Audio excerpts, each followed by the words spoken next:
Ryan Reynolds here from Mint Mobile. With the price of just about everything going up, we thought we'd bring our prices down.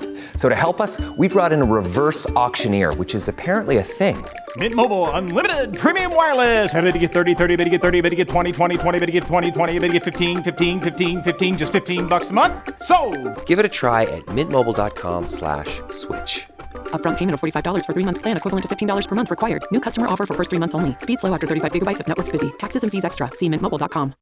This message is sponsored by Greenlight. With school out, summer is the perfect time to teach our kids real-world money skills they'll use forever. Greenlight is a debit card and the #1 family finance and safety app used by millions of families, helping kids learn how to save, invest, and spend wisely. Parents can send their kids money and track their spending and saving, while kids build money confidence and skills in fun ways. Start your risk-free Greenlight trial today at greenlight.com/Spotify. That's greenlight.com/Spotify. Pie in the Sky Media. This series contains adult language and descriptions of graphic violence throughout. Listener discretion is advised.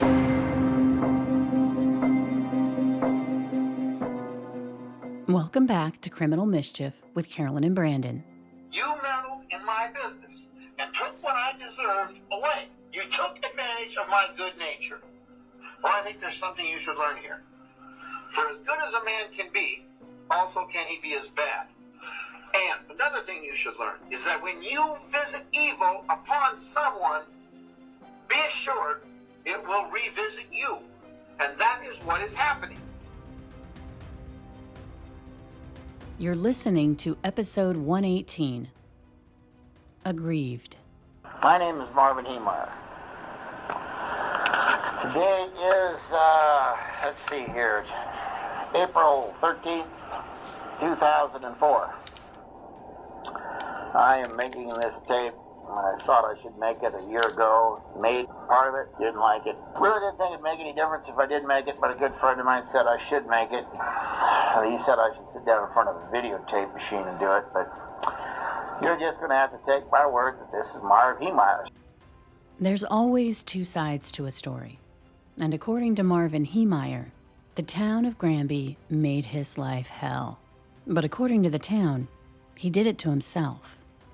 But either way, he would have his revenge.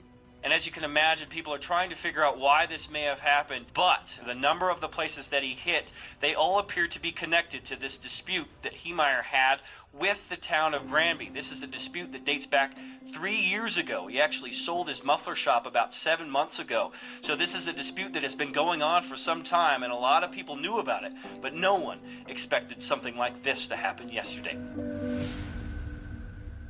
Marvin Heemeyer, or Marv, was from South Dakota. He went into the military and would be stationed in Colorado. While in the service, Marv excelled. He was naturally gifted at understanding the mechanics of just about anything. He was extremely hardworking with a real aptitude for fixing engines, and his welding skills were superb. When he was discharged from the service, he decided to stay in Colorado and began to build a life. First as an employee for a muffler business in Denver, but quickly realized he could do it himself, prompting him to start his own business. A wife and children would never be in the cards for Marv, but he did build a successful muffler repair business, which he would sell, prompting him to move to Grand County, near a town called Granby, which is about 85 miles northwest of Denver. A small town known for industrious, hardworking families. But there was a pecking order. And like most small towns, people knew each other's business. I decided that, I probably ought to buy some property up here to have something to do, so I looked at this three lots and the 2 little cabins that I'm living in here right now, and had a beautiful view, and the price was really cheap, so I bought it. In April of 1992, Marv heard about a property in town. It had been foreclosed on and was going up for auction. Great building, wasn't the best location, but it was a good building, and it had 2 acres of ground. So, Marv goes to the auction with the intent of buying that property. But he wouldn't be the first to make a bid. A man he didn't know at the time, Cody Dochev, who was the owner of Mountain Park Concrete, would put in a bid of $35,000. Something else that Marv didn't know at the time was that a guy named Gus Harris, who was sitting beside Cody, had plans to finance the property for him, but he told Cody that he wouldn't pay more than $50,000 for it. They had a bid for $35,000 from some guy up front. And so we were going to pay $66. I was waving at them. They couldn't see me. So finally they caught my bid, so I had a bid for 40, and this other guy, I couldn't believe it. I didn't know who he was. He jumped up on his chair. That's how I knew where he was. I was looking back, and of course he bid $45,000, and of course I bid $50,000, and was waiting for him to bid, and he wouldn't bid. So I got the property for $50,000. According to Marv, immediately after his bid won the property, he met Cody Dochev up close. Come to find out his name was Cody Dochev. He came back there and introduced himself to me about the rudest, most arrogant person. I mean, this guy's just a fucking asshole. Come back and just introduced himself kind of by just giving me a tongue lashing for about 10 minutes about, who I thought I was and what I was going to do with the property. Marv says at the time, he wasn't emotionally attached to the property, which is why he offered to sell it to Cody right then and there. He didn't want to have anything to do with it. He said, bullshit. He says, I only got, Gus Harris was his buddy there sitting beside him, I guess. Gus was sponsoring the whole financing on this thing, and Gus wasn't going to pay more than $50,000 for it. And I says, well, I'm sorry, but I says, I can't just not come down here and spend my money and waste my time and not, make some money on it. So I offered it to him that day for what I was going to sell it to John for, because I could tell the guy was pissed off, and I wasn't there to piss off any people. I mean, this is the only guy of all the properties that sold before his that was doing any screaming at anybody during the auction. I mean, 160 properties were sold that day, and this is the only fool that didn't come down there with enough money to buy his property. I mean, this shows you how day late and a dollar short this fool is. Marv would come to find out that he would get more than he bargained for when he got a hell of a deal on that property. Decided that I'd start a muffler shop, and I think I started that either late 92 or late 93. I don't remember anymore. Marv was new to the town of generational families and wealth. Even so, he gained a reputation in the community of taking pride in his work and was known to be the best welder around. And he really wanted to make a good impression with the town. It's a small community, and, I need to fit in.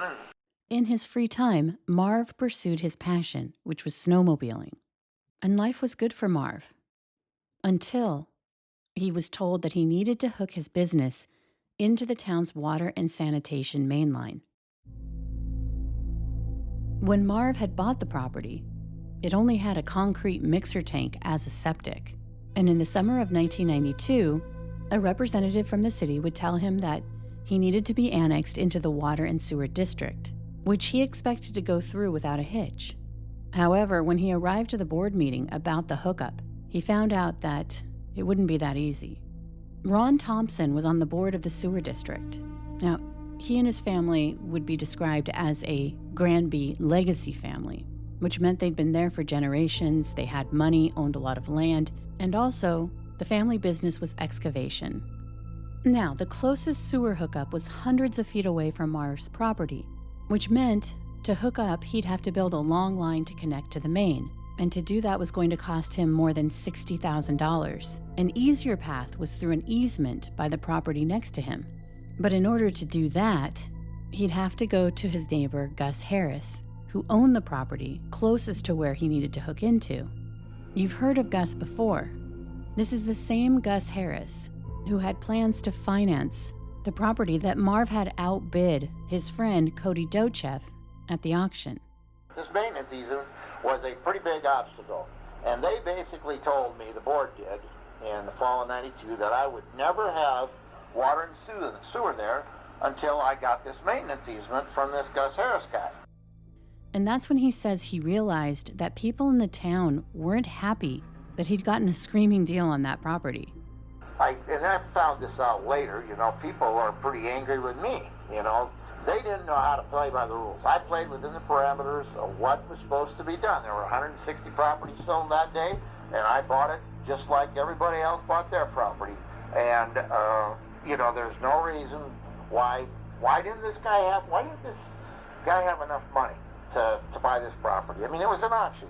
He should have known that there was going to be people bidding against him. But I honestly believe he thought he was going to get it for next to nothing.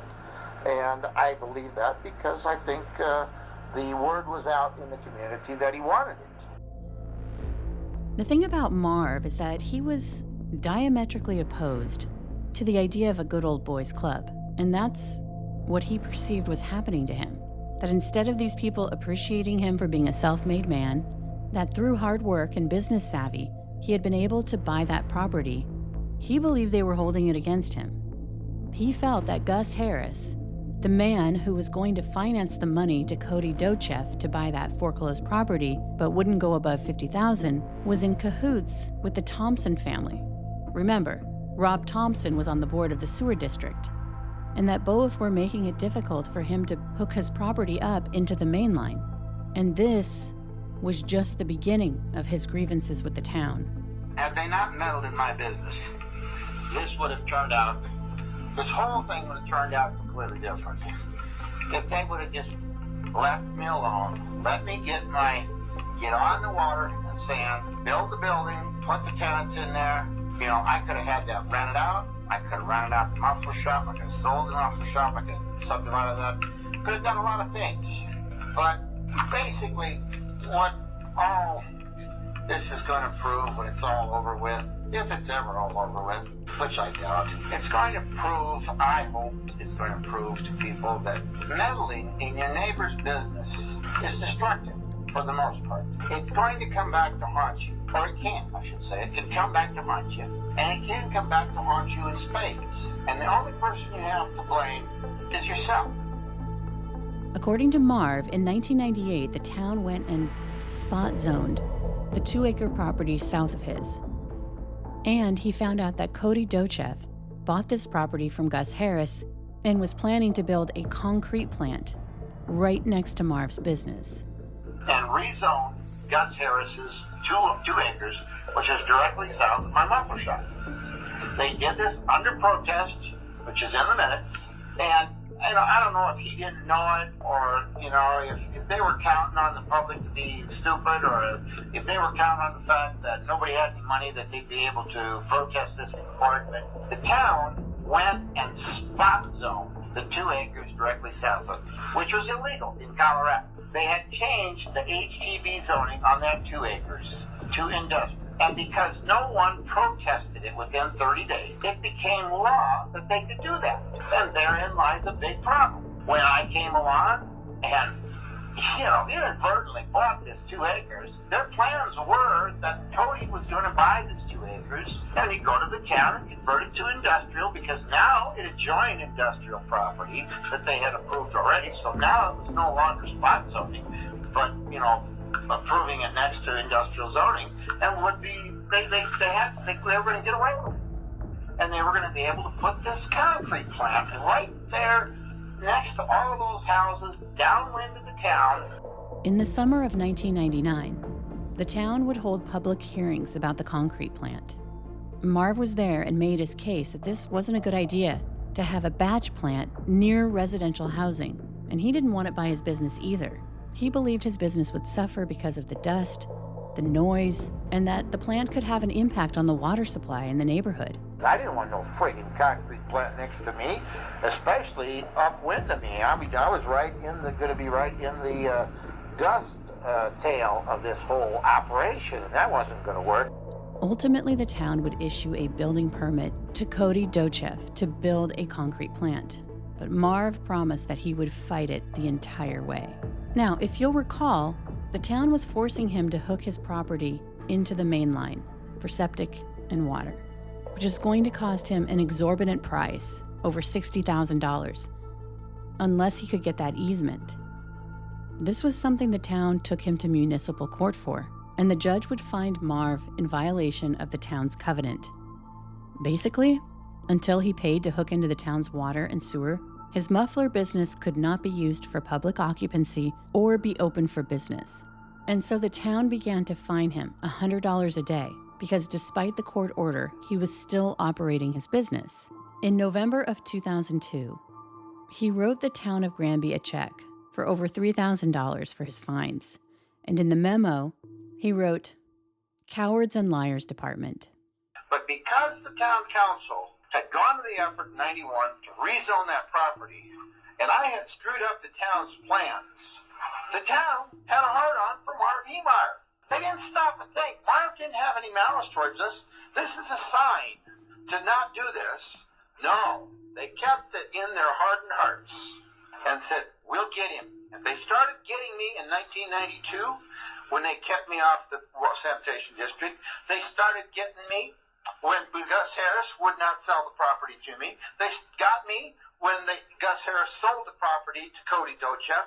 They got me when they issued the building permit to Cody Dochev for the concrete plant. Marv filed a lawsuit in district court against the town of Granby and the Dochevs, the family who wanted to open that concrete plant near Marv's business. This Friday, Jamie Lee Curtis and Lindsay Lohan are back to switch things up in Disney's Freakier Friday. OMG, yes. It's an absolute riot. Woo! And the only movie that can be described as So much weirder than the last time. What last time? it's the frequel You ready? we've been waiting for. That absolutely slays. What deeply out-of-touch old person came up with that? You did. Wow. Don't miss the comedy event of the summer for all ages. Disney's Freakier Friday in theaters this Friday. Get tickets now. Rated PG. Parental guidance suggested. It's Wednesday, Addams. I see you're trying to distract yourself from your own banal thoughts. Let me help. Here's a recording thing made of my latest root canal.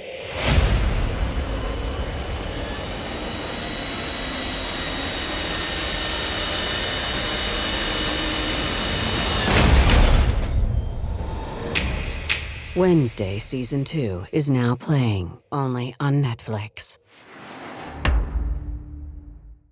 The #1 selling product of its kind with over 20 years of research and innovation. Botox Cosmetic, onabotulinum toxin A, is a prescription medicine used to temporarily make moderate to severe frown lines, crow's feet, and forehead lines look better in adults. Effects of Botox Cosmetic may spread hours to weeks after injection, causing serious symptoms. Alert your doctor right away as difficulty swallowing, speaking, breathing, eye problems, or muscle weakness may be a sign of a life-threatening condition. Patients with these conditions before injection are at highest risk. Don't receive Botox Cosmetic if you have a skin infection. Side effects may include allergic reactions, injection site pain, headache, eyebrow and eyelid drooping, and eyelid swelling. Allergic reactions can include rash, welts, asthma symptoms, and dizziness. Tell your doctor about medical history, muscle or nerve conditions including ALS or Lou Gehrig's disease, myasthenia gravis, or Lambert-Eaton syndrome, and medications, including botulinum toxins, as these may increase the risk of serious side effects. For full safety information, visit BotoxCosmetic.com or call 877-351-0300. See for yourself at BotoxCosmetic.com.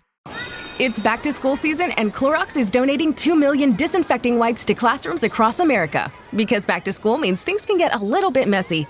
Just ask kindergarten teacher Miss Gibson.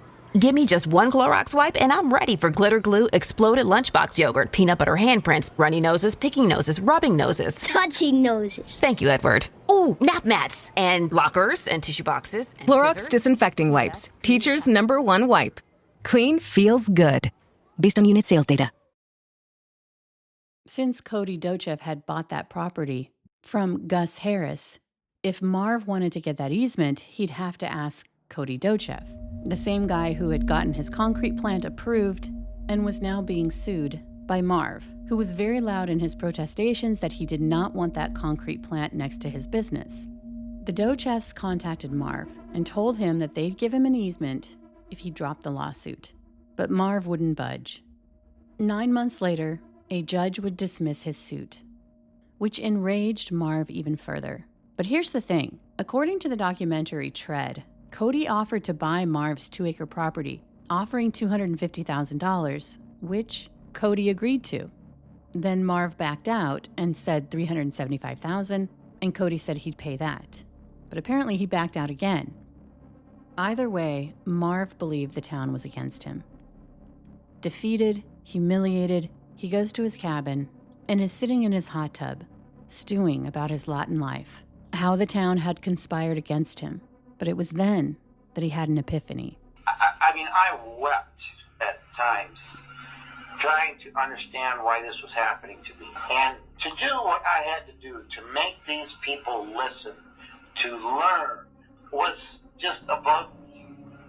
And when I realized that one day when I was sitting in the hot tub, and I mean I was weeping, a peace came over me that has only come over me a few times before in my life, where I knew that what I was doing was tough, but it was the right thing, and that it was above me. It wasn't me. I was doing this because God wanted me to do it. And I didn't understand it. I said, why did you ask me to do this? Is that why I've never been married, so I didn't have a family? Is that why I've always been successful, so that I would realize my reward before doing this task? I don't know. There are other things I can ask. Had I not carried my cross earlier, and now God had prepared me to carry this cross? I believe so. Carrying the cross willingly now. At first, I fought it. But it has to be done. And the world will write stories about how wrong I am and everything. And without a doubt, I wish it could be done a different way. But there is no way to make this right. In the summer of 2002, Marv traveled to California for an auction. There, he bought a massive Komatsu D355 bulldozer. He had this monstrous machine driven to Granby, and at first, he parked the bulldozer on his property and stuck a for sale sign on it. Then, he shut down his muffler business and put everything up for sale, including the property he'd bought at auction 10 years before, and that massive bulldozer that he'd bought in California. At that time, he made a deal with himself that if he could sell everything, he would just walk away, forget his master plan, to teach the town a lesson. So he puts up the property for auction at $450,000, as well as the dozer at $33,000. Neither one sold. He took that as a sign that he wasn't supposed to walk away. So he began to execute the plan he had devised, sitting in the hot tub, weeping, after he'd lost the lawsuit. He brought the bulldozer inside the building and began his work. Eventually, he stopped going to the cabin and lived there in 2003, building a sleeping area so he could work 24/7 on the dozer. And all the while, he kept waiting for someone to stop him. I spent the money. I fought the good fight. To come to realize that I had to do what I have to do now. It's a sad, sad way to do it.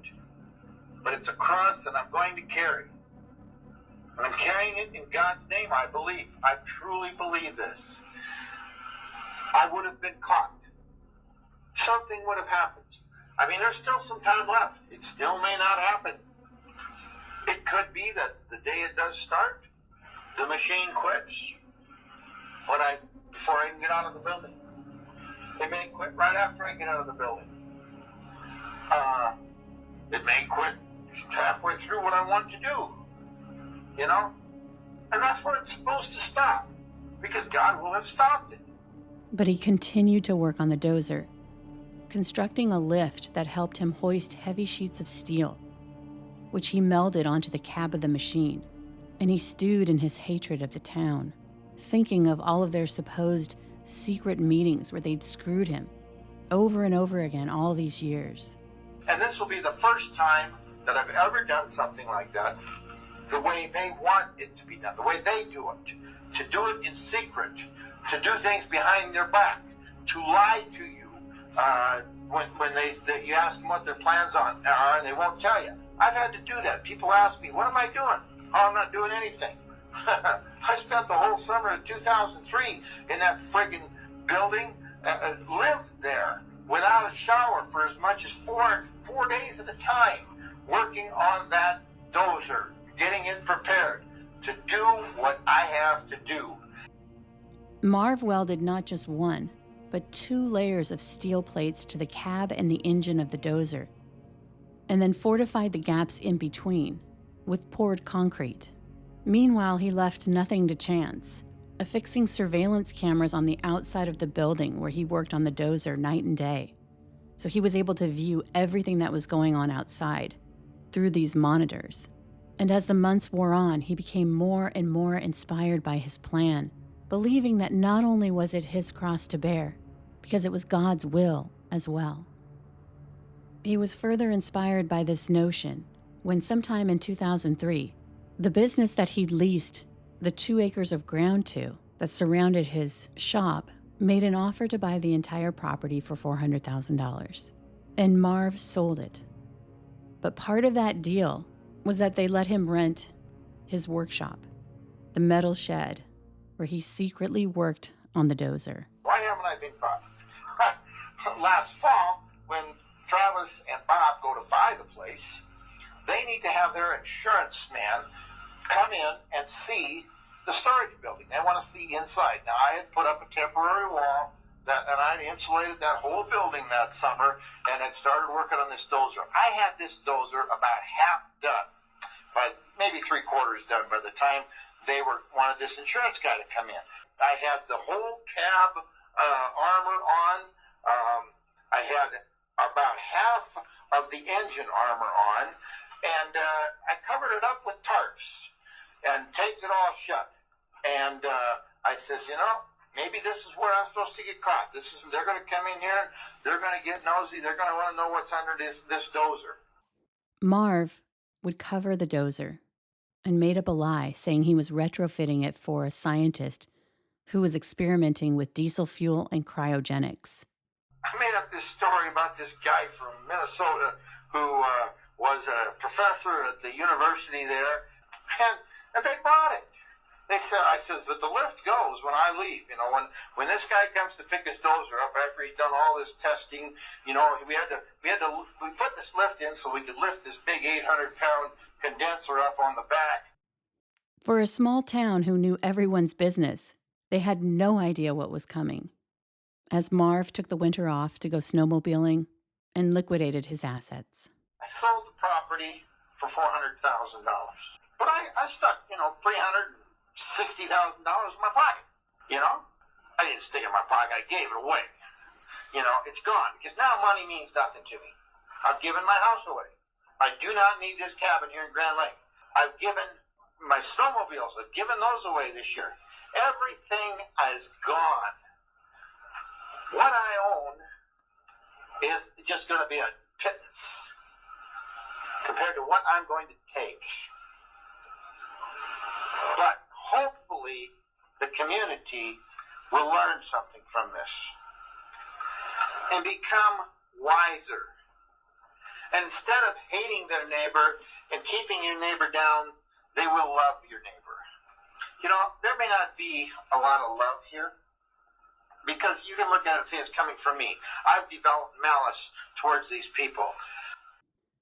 In April of 2004, Marv began making tapes, chronicling the lead-up, from his perspective, of what he alleged the town had done to him. My name is Marvin Heemeyer. Today is, let's see here, April 13th, 2004. I am making this tape. I thought I should make it a year ago. Made part of it. Didn't like it. Really didn't think it'd make any difference if I did make it, but a good friend of mine said I should make it. He said I should sit down in front of a videotape machine and do it, but you're just going to have to take my word that this is Marv Heemeyer. He wanted everyone to hear about what had happened and how he'd been wronged. It was around 2 p.m. on June 4th, 2004, when the quiet town of Granby would wake up in a way they'd never experienced before. Like a bomb exploding from the front of the warehouse. A behemoth slowly emerged out of the dust and wreckage of what had once been the side of the building, of the shop. The monstrosity came into view, the roar of the diesel engine, the creak of the treads, and the sound of destruction in its wake. Marv had transformed the bulldozer into an unstoppable war machine. He'd modified the Komatsu bulldozer into an armored vehicle, like a tank, with sheets of steel plating covering the cabin, the engine, and part of the circulating treads. There were 3 gun ports fitted with as many high-powered rifles. 5 video cameras were affixed to the dozer and linked to monitors inside, which provided Marv with visibility. He could see, via these monitors, images from the back, the front, and the sides. And these cameras were protected by 3-inch shields of bulletproof glass. He had also rigged up compressed air nozzles, which had been fitted to blow away any dust or debris from the cameras so his field of vision would not be compromised. The tops and sides of the dozer would also be greased with oil, making it so slick that it was impossible to climb up the sides. Marv had thought of everything, even welding himself inside the dozer. He had no plans of surviving the wrath he intended to rain down on the town he had come to hate.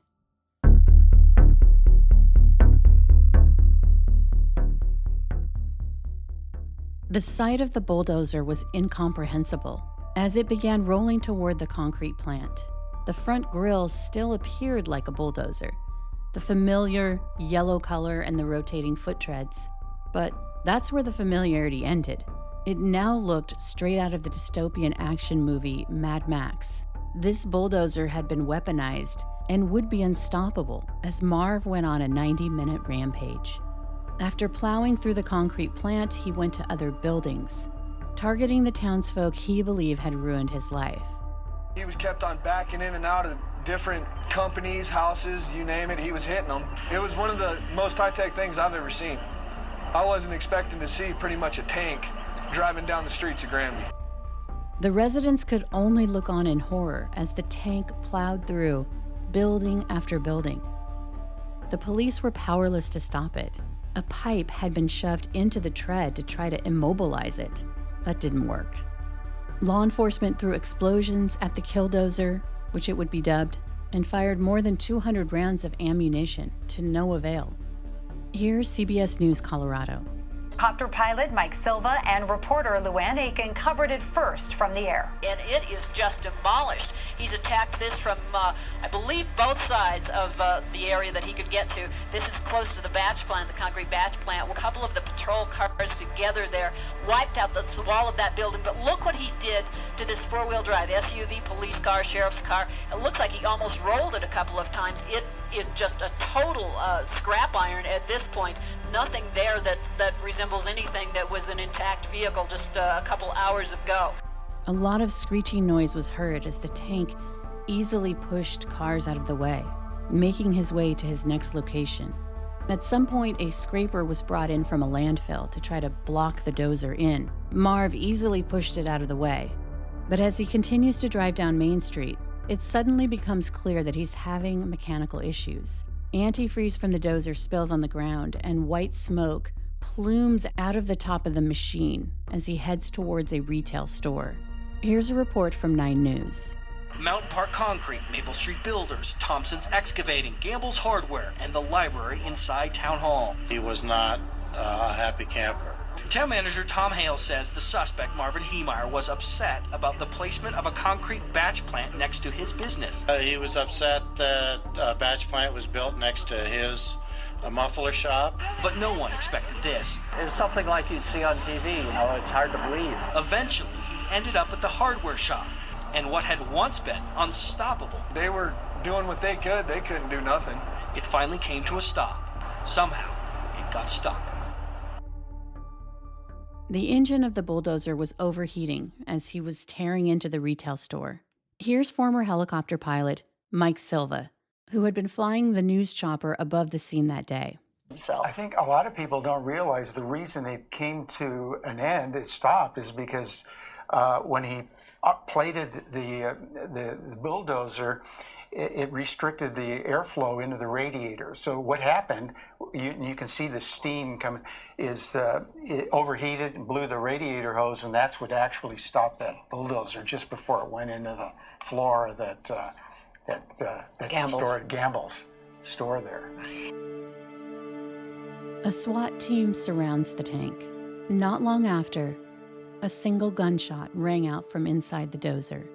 It would take 12 hours of cutting with an acetylene torch, along with the help from a crane, to penetrate and lift the armor hatch, where inside they found Marv Heemeyer.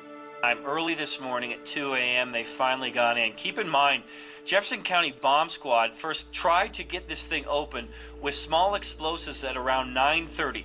First time didn't work. Second time didn't work. The third time they used small explosives, they actually noticed what they thought was to be a door. They then used an acetylene torch to open up that door, and they finally got in to find Marvin Heemeyer inside. 13 buildings were damaged or destroyed, but amazingly, no one was killed. Inside the shed where Heemeyer had built his killdozer, he left a note that said, quote, "I was always reasonable until I had to be unreasonable. Sometimes reasonable men must do unreasonable things."